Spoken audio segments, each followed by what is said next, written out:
What's up, everybody? We're back again with another episode of Ask Chad Grassy Logic. Today, I'm here with my friend and Mayor of Grants, Erik Garcia. Thank you so much for joining me today. What's up, Chad? Thanks for having me. Of course, man. Thank you for joining me. It's been a long time coming, actually. I've been wanting to have you on, the things I've been a part of in media when it comes to media stuff for a while. So it's great to get you on the podcast finally. Plus, being the mayor of Grants, and also you do own GrassRoots, which is, from the medical days. And we'll get on that more and everything. But I won't introduce yourself. Go ahead and, give your whole spiel introduction if you'd like for the people. What's up? What's up, everybody? My name's Erik Garcia. I'm the mayor of Grants. I've been the mayor for 3 years, but I've been in the cannabis industry for almost 10 years now in the medical phase and dealing with all that shit and just trying to survive in this market now. It's what the state or the industry has just put us in. So we're just trying to ride that wave and try not to sink. But anyways, no, it's been cool, man. I met you back in the day. It's got to be probably 8 years ago. I met you and we went and had lunch at what was that restaurant in Albuquerque? They shut it down, Rock and Brew. And then from there, I've just been following you for a minute, and you've been doing some pretty cool stuff, and I'm just happy to be on this show with you. It's kind of neat.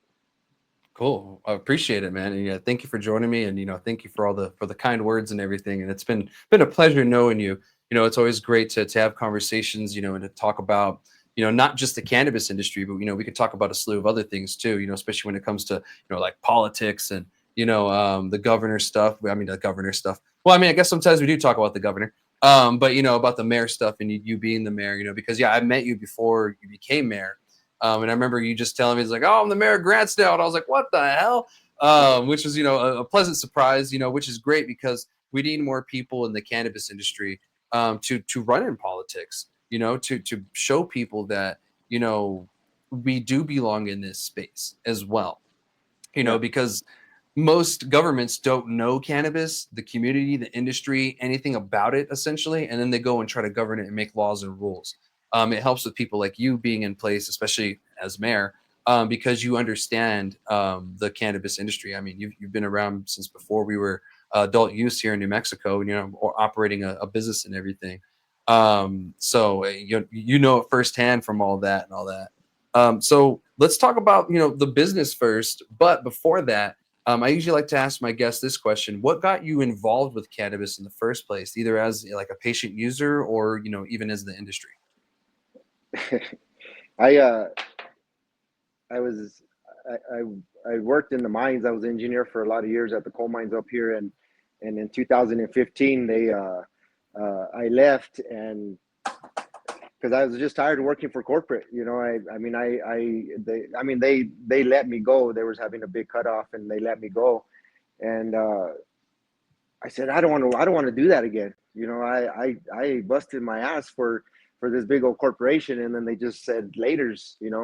So I said, things to do, and this is 2015 when medical. I think there was only a few licenses that the only I think maybe the first round of license had to barely come out. Maybe there was only 7 of them, Yeah. and then oh no, there was probably 30 then, right? 2015? No. I think there was about 13 or 14 at the time, maybe 15 at the max, because the second wave is what got us to the 30 and, Okay. coined the dirty 30 phrase. So I was just looking, man. I was like, man, I hadn't smoked pot since I was in high school, and they used to drug test the shit out of us at the mine. So I hadn't Mhm. touched cannabis in a long time, but I always thought it was a cool because it's just back in the day we used to have a few plants here and there, but the medical thing was going around, and shit, man, I'll grow weed, shit, work for myself. I like to do gardening, and then it wasn't that easy. So anyways, it was a long battle to find the license. So it was a nonprofit. How they used to have it, they used to have a board of nonprofitees, and uh, they had the license. So I got on the nonprofit, and I ended up buying the licensing off of them, and then uh, they left, and then rec started. So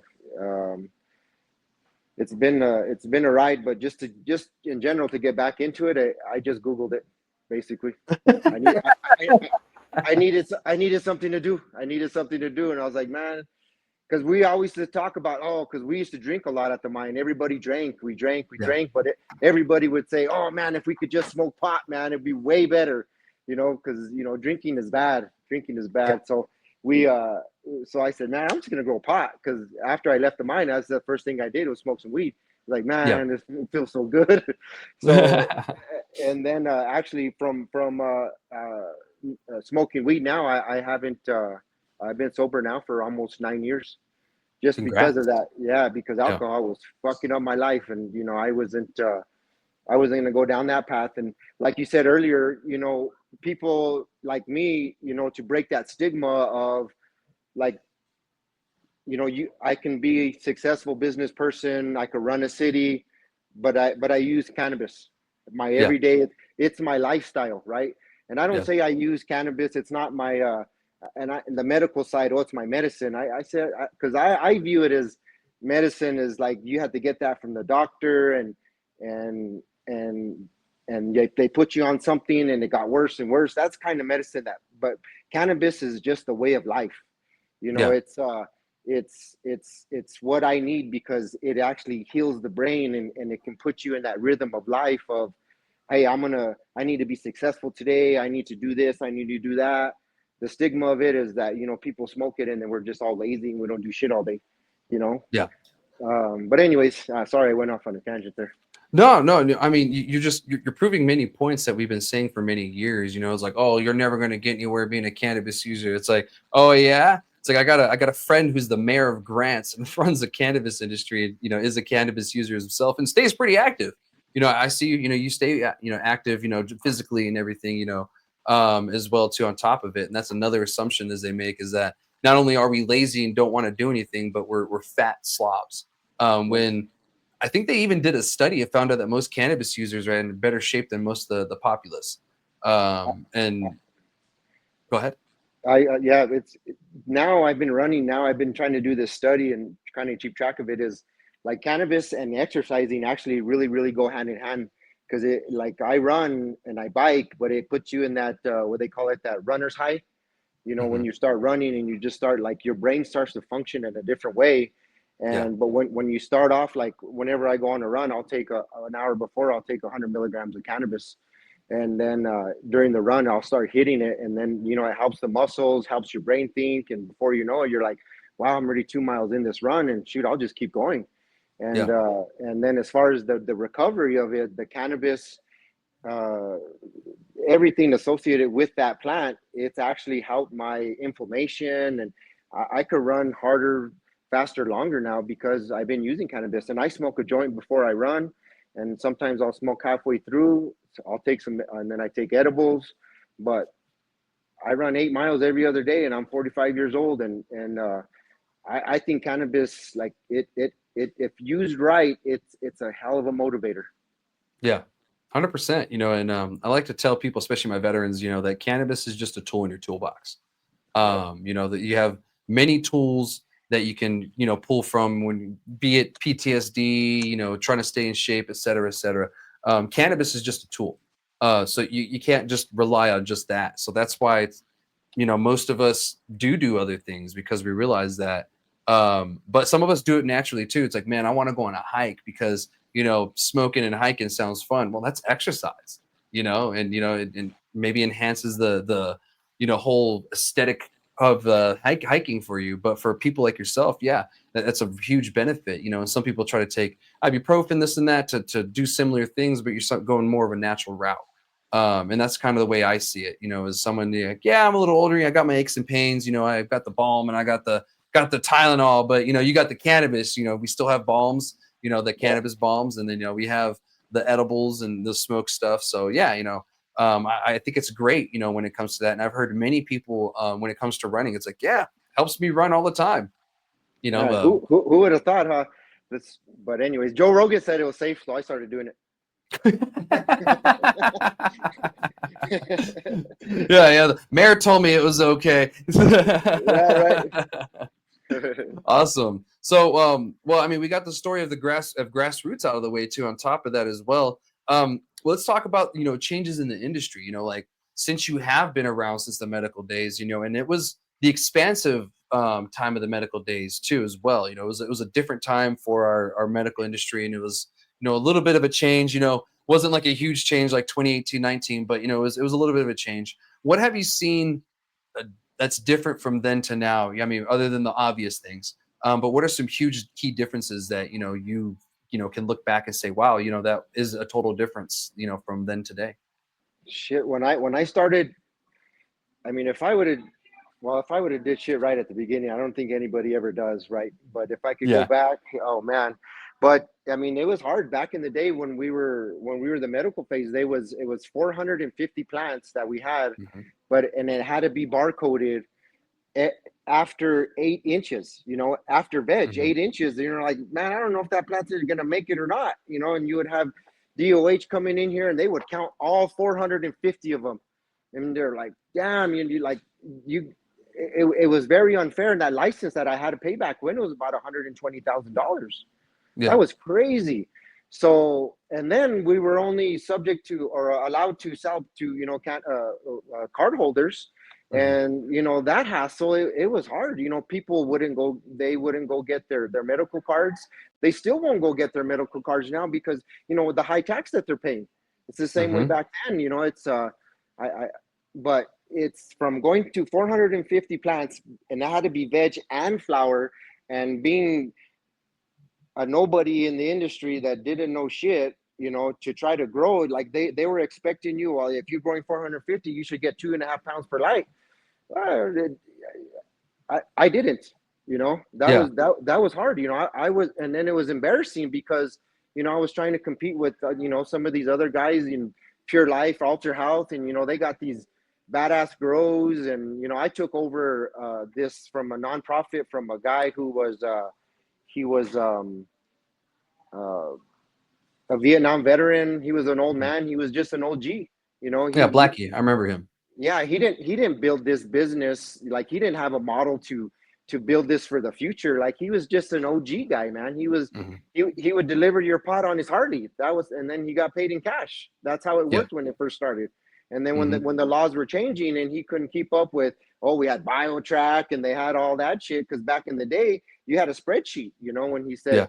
Yeah. And so when I got this growth, it was just, there was nothing. I had to start Hmm. from scratch. I ended up getting a building in Grants that was run down to shit, and started from there. And I wasn't getting that 2.5 per. If I was, then uh, I would have been successful. But even back then, I was trying to build out a building, and everybody thought you were gonna get rich, but you get about 10 customers a day, because that's who had the cards.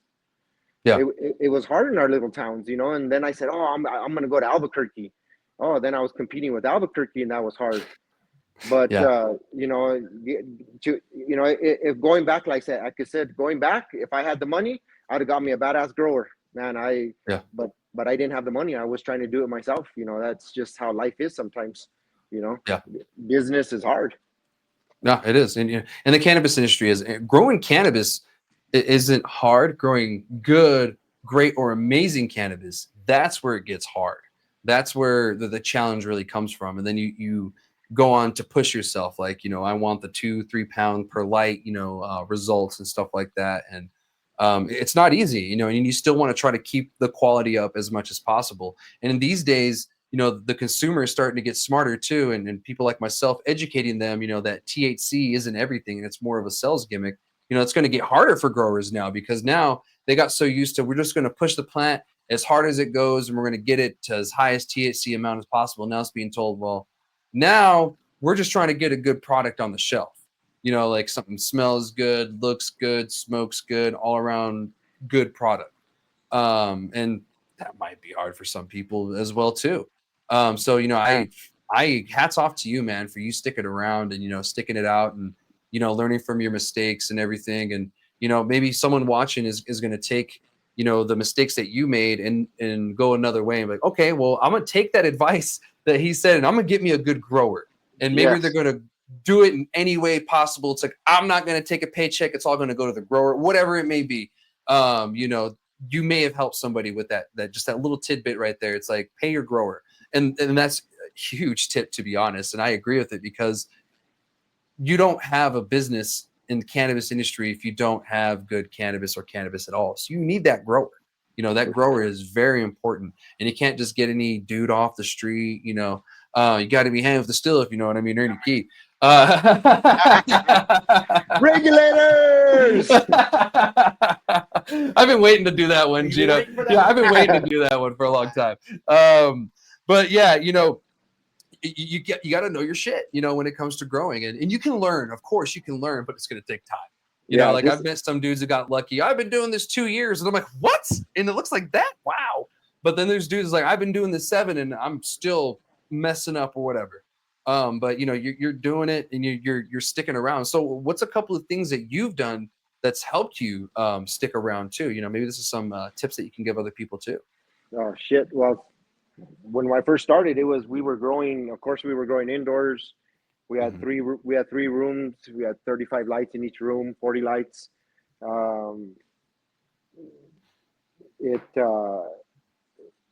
And then now, I mean, we were going through and having that expense, because back then, I was still selling pounds of pot to Ultra Health. That's how I got through the medical days.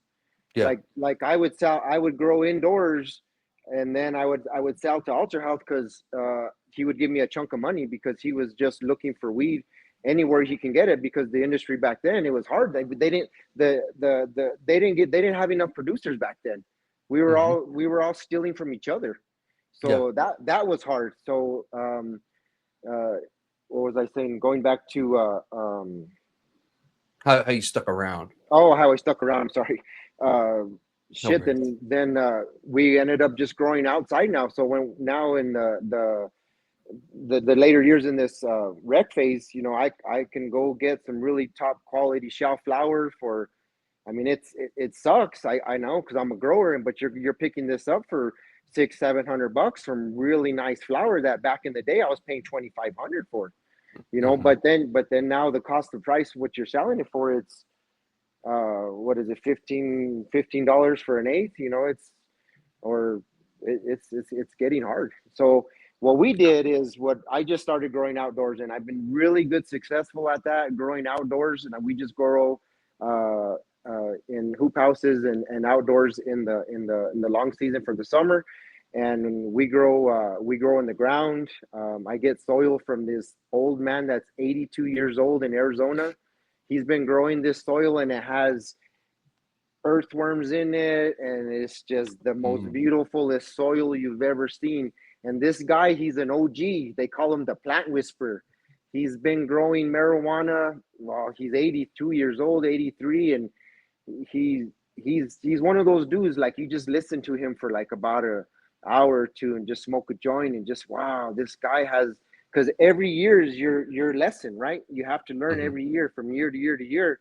But anyways, he grows his soil, so I buy soil from him, and I do all living soil, and I just use worm castings now, worm tea, as far as growing, and I get some really beautiful flower. It tastes beautiful.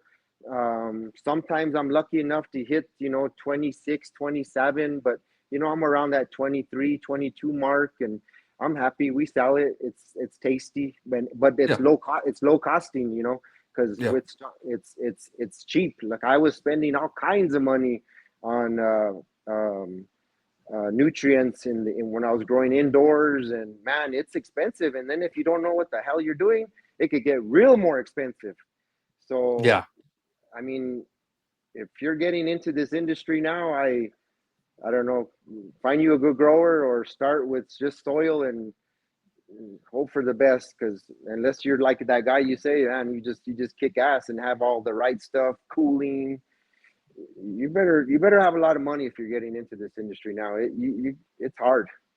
Yeah, it is. And thank you for that, because some people have gotten into this industry, and some are probably currently thinking about getting into this industry, and they don't realize the real struggles and what you're going to go through trying to make it. Because I remember back in the day when you were telling me about your how much it cost you, because you're running HPS back then, and back then that's really what everybody ran, even myself at home. LEDs haven't really improved to the point where they are in probably in the last 5 years or so. is really when they started to kind of gain more momentum and get better. So, I mean, that cost alone, just lighting costs, It was like is a, 10,000. yeah, crazy amounts of money. And I'm glad that you figured out, what, let's go outside. Now they switched it up to mature plant count. Licenses are a lot cheaper, and the sun is for free. So why not? And here in New Mexico, we get a shit ton of sun. Yeah. So I mean, you're winning in that sense. And don't worry about the lower THC numbers. Like I keep telling people, that's just a sales gimmick. At the end of the day, the 20 to 27, that's actually where I want to be. Even as low as like 17 is great. But if you have those terpenes numbers about 2, 3, 4%, oh man, you're sitting real pretty. 4%, I don't see that often, but 2 and 3, that's usually when you're going to run into a product that really tastes good. So I mean, you might just be providing a very good, tasty product at a very good price, especially even with the method that you're doing. So I appreciate that for the patience.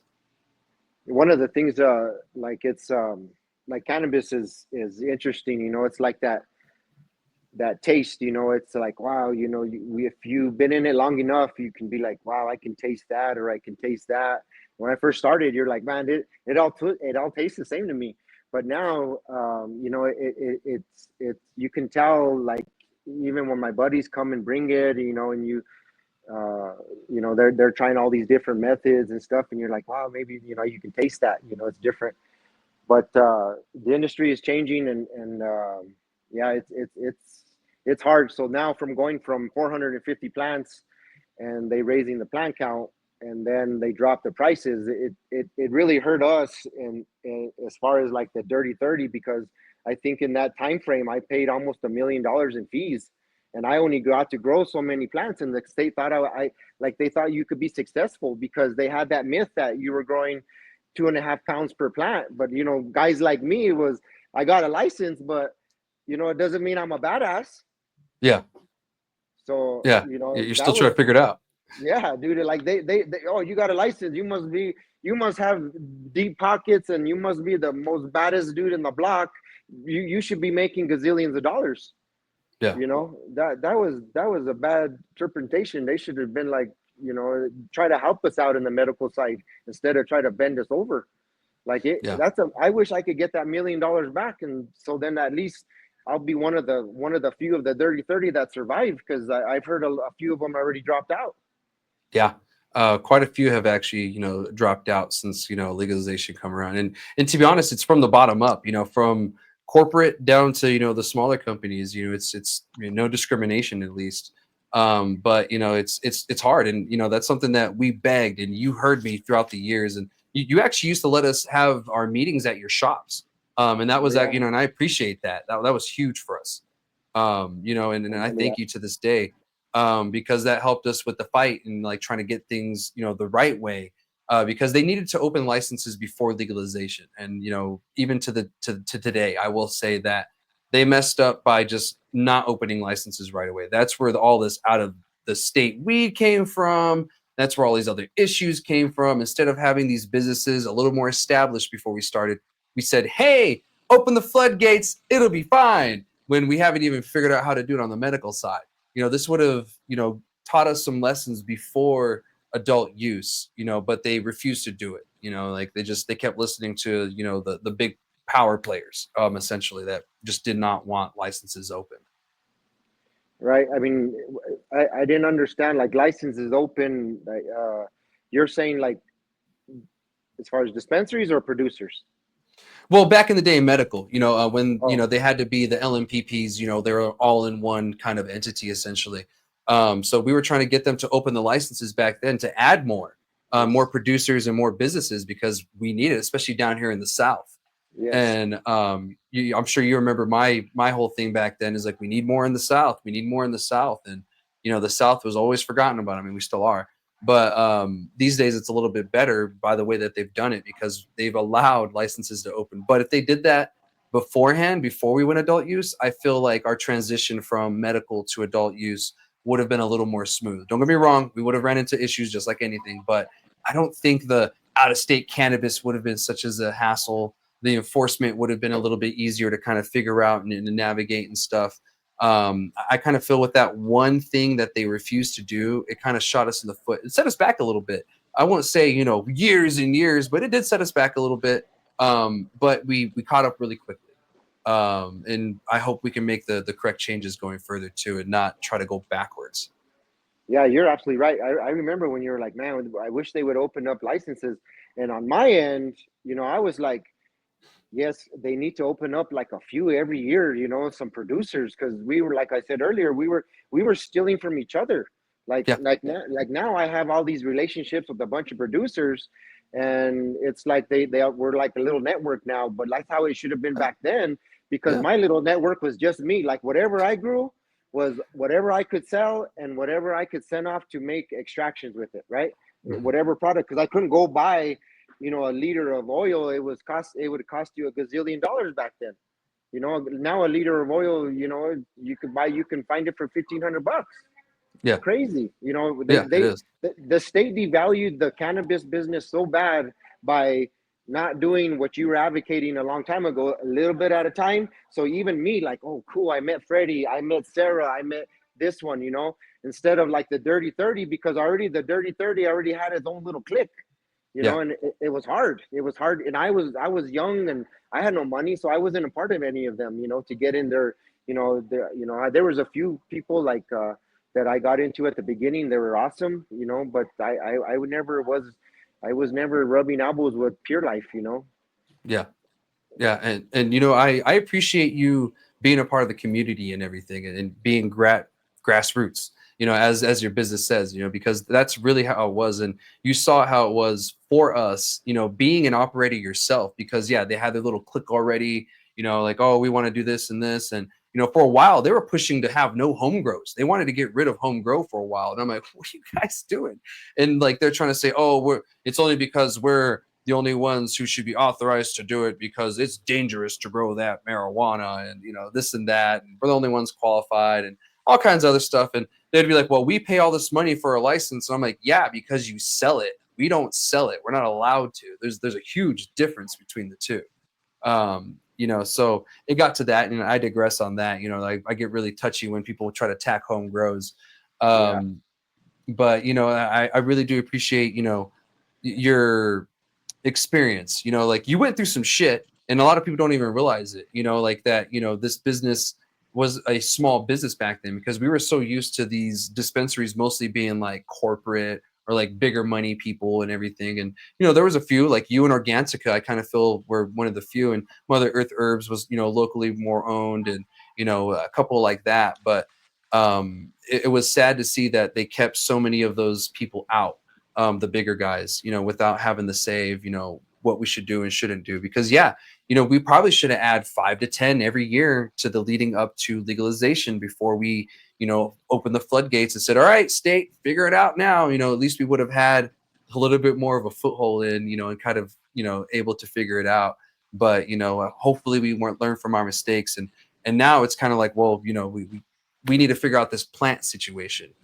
Some producers have 54,000 plants. And to me, that's a little ridiculous. No Yeah. shit. Yeah. 54. The state reports, the plant counts for all the establishments, and it tells you who. And one of them has 54,000, some 10,000. It goes all the way down, of course. But yeah, the highest is 54.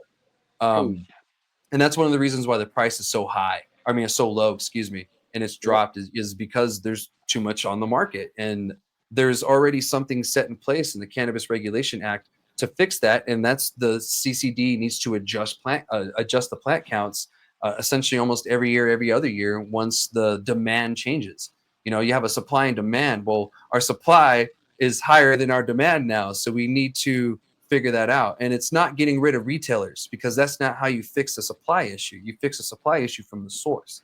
And the CCD is, very afraid of getting sued again because they lost against Duke, at the very beginning of adult use, because they only limited the plants, I think, to 10,000. And so the emergency rule, the 20,000, that came from that lawsuit. And now I don't even think they're doing that, because obviously people have gotten more than 20,000. They have 54,000, et cetera, et cetera. So they haven't done this. They've done this only with the plant counts, and have blamed everything else but the real issue. And that's kind of like where I'm kind of confused. I'm like, why are we betting on ruining businesses versus just lowering the plant count, because we've seen this in Canada and other places around the world and the nation, that once you scale up to a certain point in cannabis, it becomes you don't make any profit. You start to Yeah, lose more money than you're generating.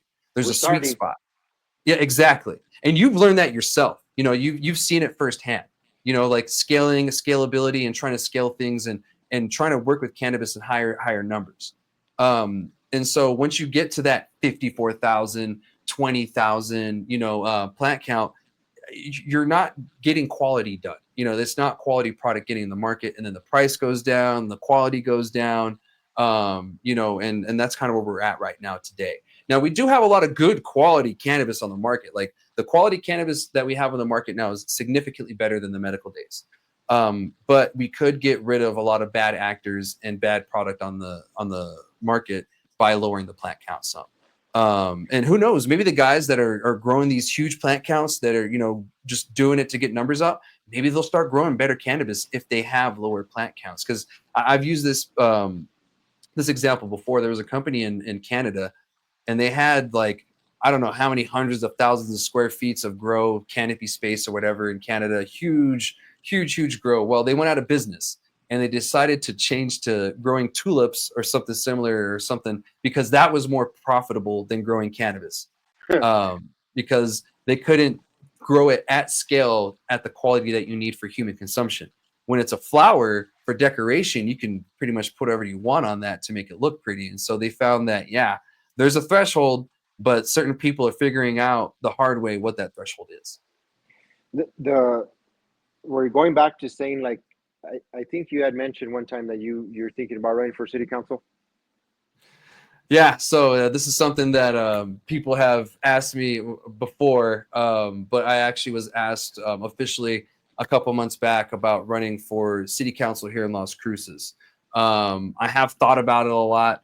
I debate a lot, but I have so much that I'm working on to get going now that I think I'm going to wait for that. But yeah, I was so honored to be even asked to run for city council.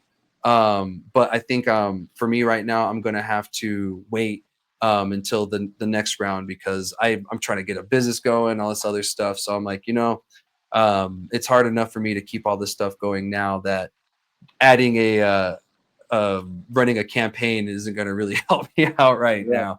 But I think in the future, I think I might, because like I said before, people like us in the cannabis industry do need to get more involved in government and in politics. And, I've talked to you about it before, and you made a lot of good points, that, being in the position that you are, and, this is a great way we can segue over into the conversation about you being mayor, of Grants as well too. You have, more of a direct line to people who are important because of your position. When something is wonky in the industry or wonky in your area, you can be like, hey, I need a meeting with the governor, and it's not for something for you, it's for your community. But it just so happens that if it happens on the cannabis side, you can say, oh, look, no, governor, this is actually how it needs to go, because I'm America's cannabis friendly governor or mayor. And, I have the experience and know why. And that's crucial, and that's key. So, I mean, how has being the mayor of Grants really improved cannabis for your community in the area? Well, I was going to go back to real quick, is like, Yeah, my bad. The conversation of like the pathway, and we're talking about being someone in political figure to getting into where you have all these senators and representatives are trying to make all these decisions, and none of them have a clue on what the industry machine, how it works, right? On how you have your succeeds and your failures.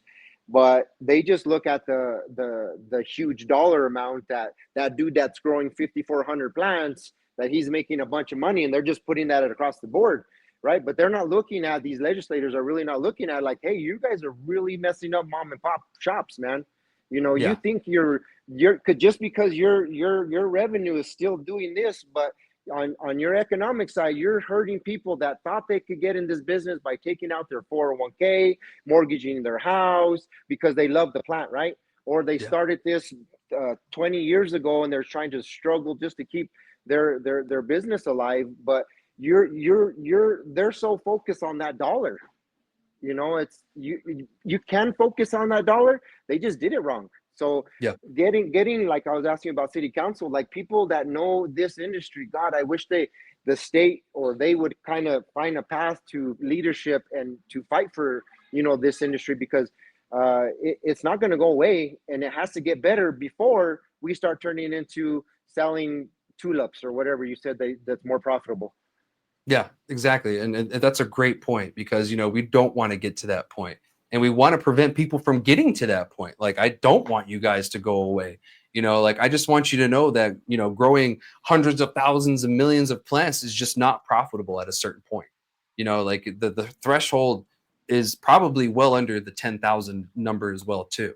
I'm thinking once you start going, and I'm being generous with this, even 5,000, it starts getting harder. And I know how it is, in that thousands of like 5,000, that's still a lot, like as someone who grows cannabis, how even a couple of hundred is, and so when you start thinking about tens of thousands, in my mind, I'm like, that is a mess. And I know that those plants are not getting touched at all, No. or very rarely, and that's how you figure out what issues you have sometimes, is you're touching every plant.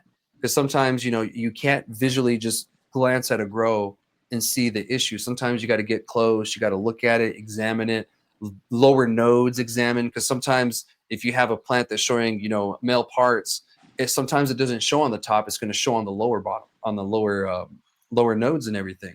So, I mean, getting up and close and personal is going to save you time, money, and it's going to make you more money in the end, because you're going to have a better product. But maybe we'll see what happens, and I hope our legislators listen to people in the industry, people who are in the industry, and also in our government. I hope they do listen to you guys when the time comes, because they're going to make the wrong decision, and the people that are essentially screwing everyone else over by growing too many plants are just going to continue to do it, and then no one else is going to be able to benefit. And I'm talking about them trying to close licensing, like for retail and stuff like that. Because if they do that, we're going to end up with other issues, than we really think of right now. And this always happens with government. They always try to fix an issue, but when they do that, they create like 7 more, Yeah, on top of it. sure. Yeah. So, You were saying no, go go ahead. I'm ahead. sorry. No, please, please. No, you were saying that like my position where hopefully I can talk to some people on the higher end of the state level. And one of my being in this position, I've talked to Governor Grisham a few times, and she knows me. We're friends, and one of the next things that I want to talk to her about is, like, uh, I think cannabis is an amazing plant. And one of the biggest things that we deal with in our state, that I see it all the time. I've been seeing it for 10 years now. People coming into my shop, they're on meth, they're using fentanyl, they're alcoholics. And I've seen it firsthand, and I've had a bunch of success stories where I give people cannabis, and try to get them off of alcohol or get them off meth. And I have so many friends now that I've helped them through the years because I gave them free cannabis. Because I'll tell them, hey, did you? They'll come in, or hey, how's the sobriety? Oh, it's not too good. Well, you ain't gonna get a free joint today, but he'll buy one, or she'll buy one. But then, hey, sobriety's good, Hey, I'll give them a free joint, and you just see them. And then a few times I've hired them, just to do stuff for me here and there, just so they try to get another, a little path forward, but cannabis got them there. So trying to know the governor, and this is another touchy story with me, is I went to rehab in 2020, right, during Oh, I COVID. didn't know that. Yeah, Oh. I was losing my shit, Mhm. and I didn't I hadn't drank alcohol, and like I said, I'm 9 years sober, but I was already 5 years sober then. But it was I was a new counselor. I was trying to survive this business, and it was Mhm. 2020. That was a really fucked up year. And so I was done, man. I was really done, and I was gonna go And my wife saved me. I was done, and she saved me, and I got off the edge, and I checked myself into rehab, and I went to a rehab, and I learned a lot over there. What rehab is kind of like, 30 days. They take your phone away. I went to a really nice one though in the mountains, and it had really good food. They had good people to shock your chakra and stuff. But it was crazy. And during rehab, I met a range of people from a grandpa to a nurse to everyday people that were suffering from mental health, right? And that was Hmm. crazy because back then you didn't talk about it, right? I was Yeah. all scared. I thought no one's gonna talk about mental health, and I'm a Generation X kid. We our our escape was alcohol. you Yeah. know so we because if you didn't have feelings, you just drink Hmm. them away. Yeah. So like it was really hard for me to go to rehab, but I my wife, I wanted to save my family, myself, because I wanted to be here tomorrow. So anyways, going through rehab, I learned a lot, like, but most of those people that were in there, man, we would talk about weed. We would talk about, man, I wish I had a joint, just to, and I got them. I knew, I was like, yeah, it helps you clear your mind. It helps you think. Positive thinking. If you have positive thoughts, and you smoke a little weed, it actually works with your cannabinoid system and actually gives you more positive thoughts. And it just makes you more functional. And everybody in there was like, yeah, weed, weed, weed. And they've done their circle of life. They started with weed, and then they did all their shit, and then they ended up using weed again. They should have never done that middle part. They should have just Hmm. stayed on weed. And people don't understand that weed is not the gateway drug. You know, Yeah. that's stupid.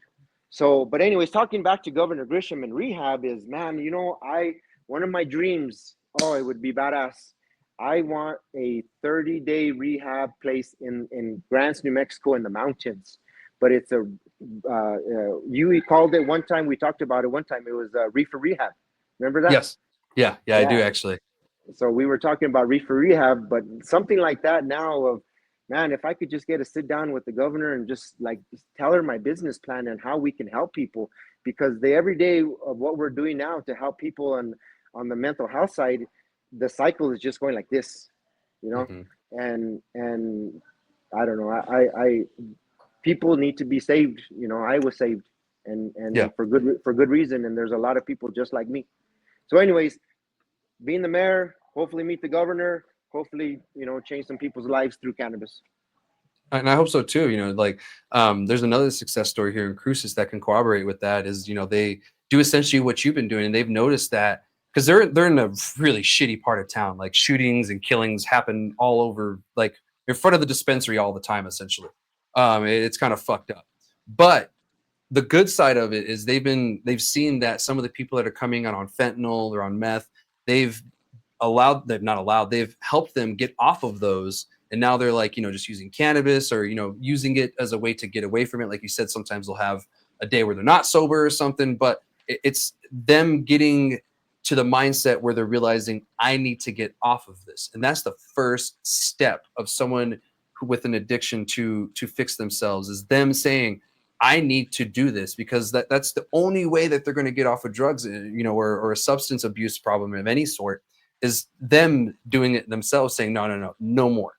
And, it's hard for some people, and, it's hard for anybody, but, cannabis has helped a lot of people. And, they're even telling me, is like, yeah, these people come in and I've watched them through months, and like, they've improved so much, because the dispensary's been there, not even, I don't even think a year yet. And they said, we've seen these people come in and change for the better. They'll go and pick up trash in the parking lot, and then they'll work for them that way and stuff like that, and do little things like, you're explaining. And, I think that's another way to give back to the community too. And for us to get back to this whole community thing, because that's the key component that we're missing, is community. Like we're so reliant on police to fix our issues, and government to fix our issues, when for the longest times it was up to us. There was no government, before, we came up with it. It was up to us to figure it out, and of course little tribes or whatever, but it was community. And when you do things like that, it improves a community. I mean, it's small things, it's small things at a time. And who knows, maybe in 5 years that area will be cleaned up because this one thing started the domino effect, and that was showing a little bit of compassion. You know what I mean, Yeah. to the fellow human beings. The hard part about cannabis is that if the government wanted to do something, we have a 20-acre greenhouse here in Grassy, New Mexico. They wanted to do this big old grow to supply cannabis oil to pharmaceutical, and they went and they spent like I probably 10-12 million dollars fixing it back up, and it's just sitting now. If the government wanted to do something, like they should fire something up like that, because people who need those types of things, like, hey, like they need cannabis on a regular basis, it gets expensive. You just don't give it away. Yeah. And that's why I would always give it to the people that were coming in, and I knew what they were doing with it, because they were trying to wing themselves off as something. So I was always a giver.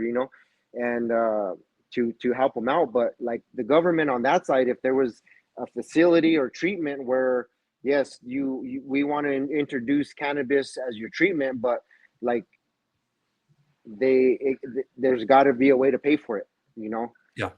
because it's expensive. I mean, growing Yeah. cannabis it's expensive, and I wish I had the biggest grow in the world so I can help so many people, but I don't have the biggest money, the biggest pockets in the world. Yeah. And, But and the gov maybe but the maybe in government can time. help out. Yeah, the government could, and they're making a lot of money off of cannabis right now. So there's a lot of subsidy stuff they could do on that front, because you're talking about Bright Green, right?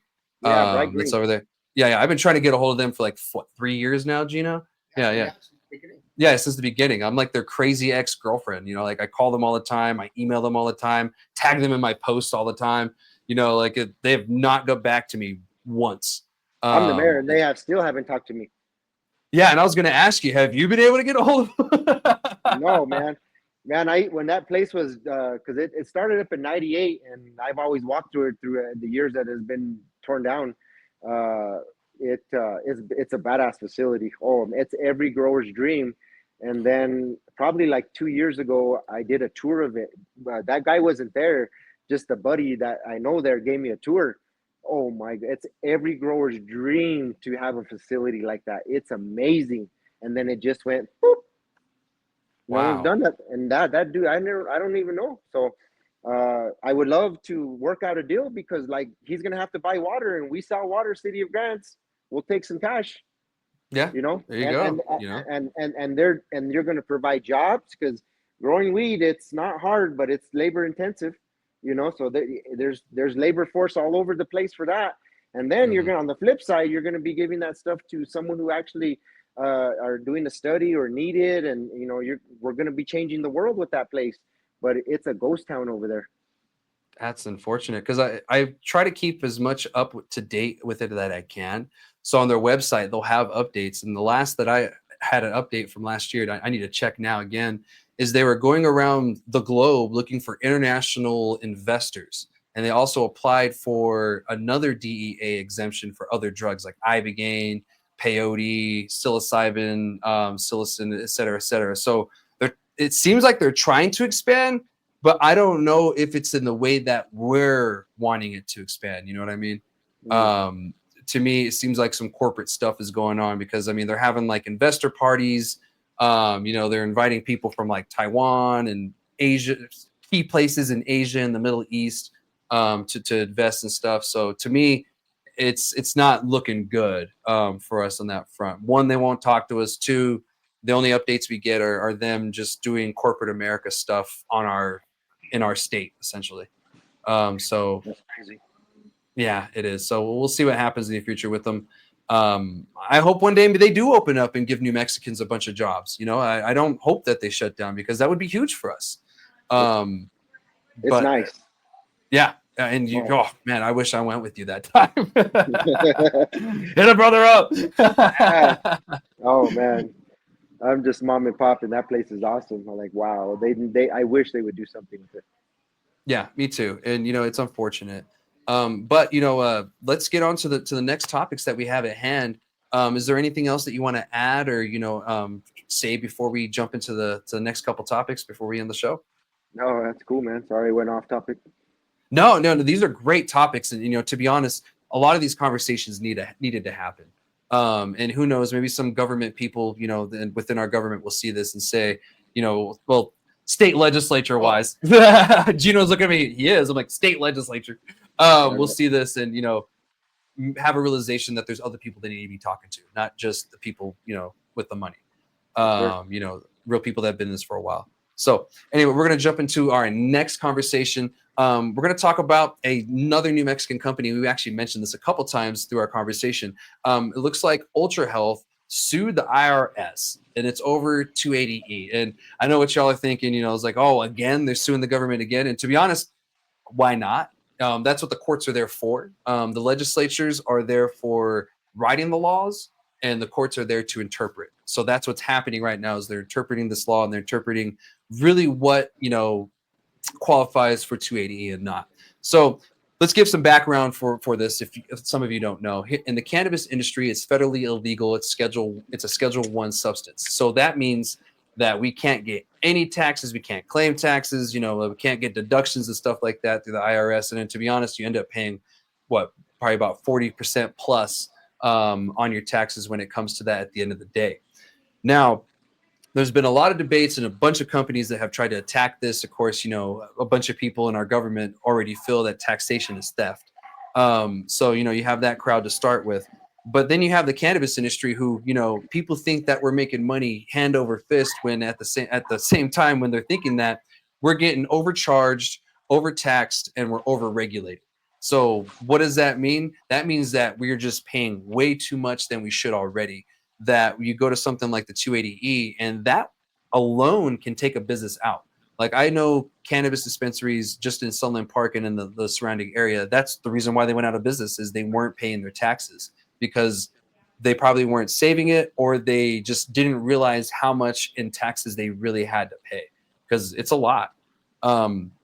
So I digress. In this lawsuit, it's called New Mexico Top Organics, which is Ultra Health, versus Commissioner of Internal Revenue.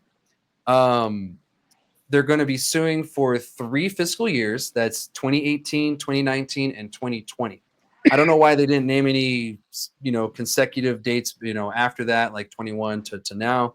But these are the ones that they're doing. The IRS says that they owe $8.4 million in taxes plus $1.7 million in penalties. But Top Organics turned around and said that actually we overpaid and the IRS owes us $2.7 million or $2.76 million. So now we're in a big pickle here. And the argument that Top Organics has is that 280E shouldn't apply to them because they're medical cannabis in the state of New Mexico. Medical cannabis is legal. And since our state Supreme Court has ruled that, that's one of the reasons why. And also they added that last year, HHS did state that cannabis does have medical benefits, and also the fact that the government's, well, I wouldn't say that they're currently trying to reschedule, but their efforts of trying to reschedule cannabis from 1 to 3 is another reason why. They also mentioned that the IRS ignored millions of documented costs of goods sold, even after the audit agent initially acknowledged those costs were substantial. I can't talk today. Substantial. Thank you. Thanks, Gino. Appreciate that. Sometimes I get stuck on a word. And so what they're trying to argue is pretty much that they don't owe the IRS the money because they paid them their money, and they overpaid. So I don't know what's really going to happen with this. To me, I don't think they're going to win it. Just like, recently Top Organics sued Blue Cross Blue Shield and a couple other insurance companies trying to force them to pay for medical cannabis. And it didn't work. The judge actually dismissed the case. Now, during the legislature, there was a bill that went through, didn't get very far, that was trying to do the same thing, trying to get the insurance companies to pay for medical cannabis in New Mexico. So my thing is, I think they're just trying to throw at something that'll work. We're like, where's the spaghetti going to stick? And if it works, it works. Because I mean, I'll be honest, Duke has been very successful in suing the state, during the medical days. I'm sure you remember too. He sued them quite a few times. And I think Sacred Garden sued them, a couple times too. And they were both pretty successful. So we'll see what happens. Top Organics is usually, putting lawsuits like this in, and they're not really damning to the industry whenever they do it. So I don't really usually have an issue with it. Of course, a company is going to try to make their money, with it one way or another. But this wouldn't hurt anybody if it goes through. I mean, if they don't have to pay 280E, that means even cheaper costs for the patients and the consumer at the end result at the end of the day, and they can pay more people, and it snowballs. So what's your thoughts so far, on this lawsuit and everything? I know it's a lot of information, but I just wanted to make sure I got it all out. Um, yeah, like you said, I Duke, he's been pretty successful. I mean, if he's doing it, I mean, he probably feels like he has. I mean, he feels like he's going to win. I mean, he's been in the game a long time, and I'll give him that credit. And he's a business guy. So if this lawsuit goes through, then everybody overpaid those 3 years. Then Hmm. And so and I can see why the IRS wouldn't want this case to go through, because it's a fuck ton of money that they would owe everybody in the whole nation, essentially. in the Um, you whole know, in the whole nation or the whole state. So I believe from what I was looking at that this is a federal case, so Oh, it would be a federal. federal ruling, and Oh, so it'll apply to federal tax codes around the nation. So, and I don't know if this would be automatic or if they'll have to, file something. The government loves bureaucracy. But from my understanding, what I'm looking at, if he does win this, this would lead to other companies also suing or also putting in to get some money back from the IRS after they do an audit, because they overpaid in taxes. So we'll see what happens. They did list quite a few reasons. A couple of them I'm like but others I'm like, oh, maybe. But they did sue, I guess, back in end of 2024. So I don't know how this slipped through the cracks for me because I missed this. There's really not much on news for this, for the article wise, but it's out there and it's a real lawsuit and everything. So we'll see what happens. There's no current updates of what's going on with this, so who knows? But lawsuits like this sometimes take years yeah, you're to hear a talking ruling. federal, huh? Yeah, it's Yeah, gonna be a minute. yeah. I think Brian Crum, he had sued the federal government, the DEA, and it took like 10 years for him to finally get the court hearing at the final end of the day. And of course the DA won, but Brian sometimes that's Crumb. how long it takes. Yeah, Brian I Crum, know. they recognize that name. Yeah, he was on the board of GrassRoots when I first got involved. He's been Yeah, around a minute. Oh yeah, wow, he has. cool. Yes, yeah. I had the pleasure of knowing him too, and seeing all the work that he does and everything throughout the years of advocacy. And it's not a terrible lawsuit, suing the DEA. Yeah, when he told me that this was probably 10 years ago, I said, "Yeah, you're crazy, man." but he's a cool dude.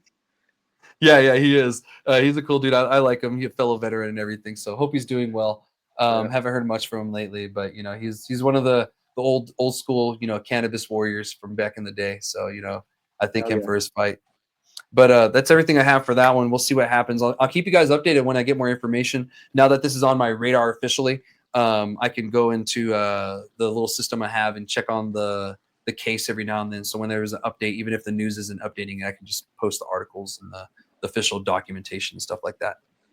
So I'll keep you guys updated. But anyway, we're going to get to our last and final topic update thing. It's going to be kind of a 2-in-1 because as I'm recording this right now, Texas Legislature is in their special session. And as I said before, I'm keeping y'all updated for a couple of reasons. One, I'm located in southern New Mexico and El Paso, Texas is right there. So a lot of the people in our industry and that fight for our industry are from Texas. And two, whatever Texas does will directly affect us. It's about 50% of our sales come from Texas. And if you look at places like Sunland Park, it's like damn near 95% of the sales come from Texas down there. So that's the reason why. And it's important that we know what's going on because we have to know how to react to this. So right now, the Texas Legislature, they beforehand, he had passed SB3 during the regular session.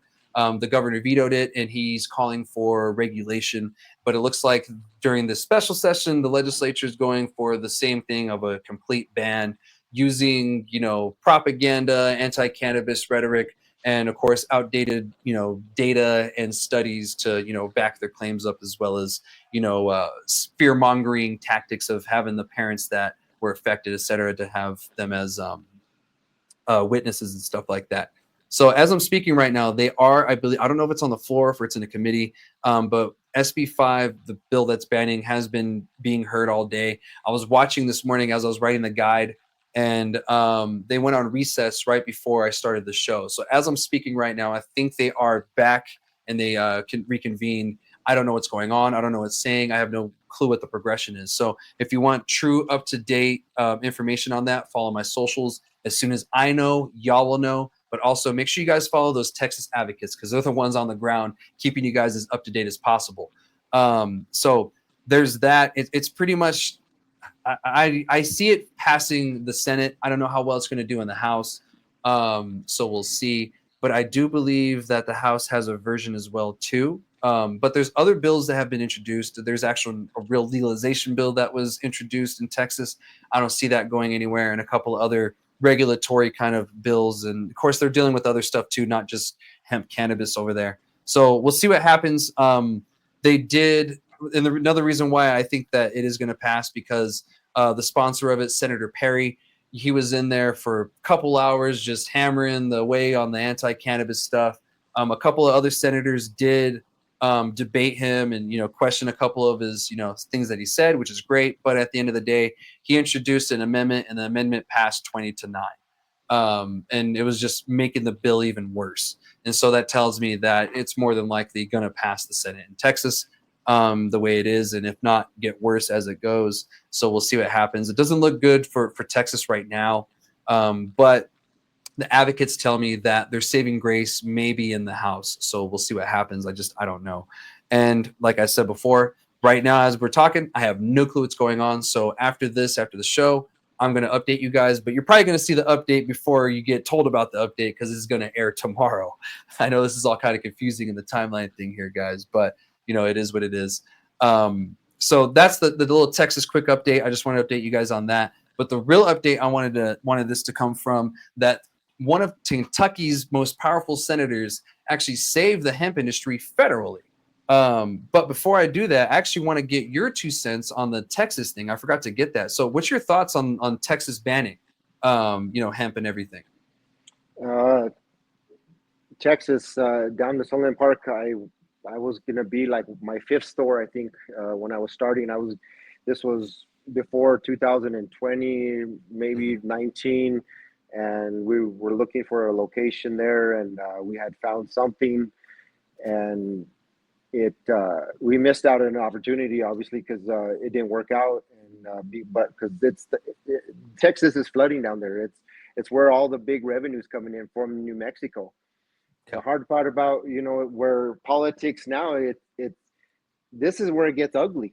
This is where you got people lobbying in the New Mexico side, going to Texas, telling these guys, don't legalize it because it's going to hurt our industry, blah blah blah.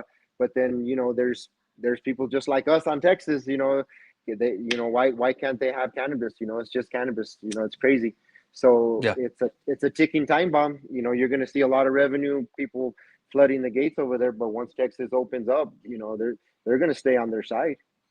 Yeah, 100%. And I've already talked to some, people that work in Sunland Park that are from El Paso, Texas, and they've told me, if Texas legalizes it, dude, I'm just going to stay here. And I can't blame them. I don't blame them one bit. I wouldn't be mad at them. I wouldn't talk shit. Like, it's not my fault that you live in such close proximity to New Mexico that you're capable and able of working in our industry and getting that experience and then able to take it to your state. Because New Mexicans have been doing that for I don't know how many years. I don't know how many of my friends have said, oh, I moved to Colorado and I had experience. I moved to California and I got this experience. I was in Michigan for a while and I got this cannabis experience. I mean, we do it all over the place. So I'd be a hypocrite if I said, oh, you asshole, you got experience here and you left. Well, good.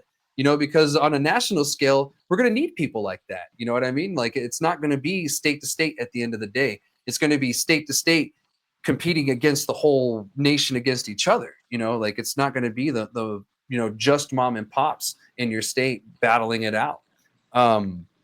So we'll see what happens. It's one of those things, in Texas that's unfortunate, but fortunate for us. I just always feel for my veterans when they lose access. And that's one thing that I go back to is, if it's one thing that We make money. For me, my heart goes out to my veterans who have found relief in whatever product that it was, hemp, D8, whatever. I just hope that the governor, if this bill passes, doesn't sign it. And because they'll be able to keep their industry the way it is, and nothing changes for us. We get to continue making money for in here in New Mexico the way that we are for who knows how long. But if it changes a little bit, it might change. But my veterans at least get some relief, and my veterans don't just live in New Mexico. I served with dudes from all over the nation, and if not, different parts of the world. And so why shouldn't they have cannabis? Why would we want to keep that from someone? So it's that's just weed, man. We could buy alcohol and go end our life with going to Smith's down the street and get a fifth of something and just drink it till we pass out or die. That's yeah, crazy. It's just weed, yeah, man.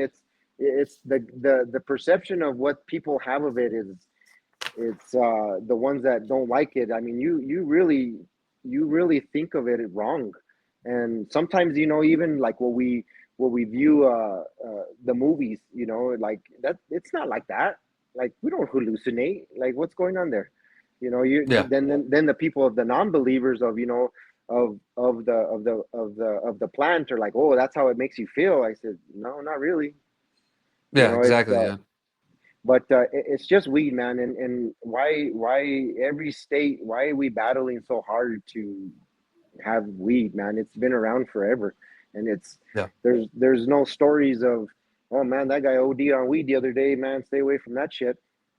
Yeah, and just gets blamed, when they find it in someone's system. Like it stays in someone's systems for days, if not weeks on end after use. So it doesn't mean that they were intoxicated at the point, or they suddenly became, high out of nowhere because it's in their system. It's just one of those compounds that sticks to your fat cells, and more fat cells you got, the longer it sticks around.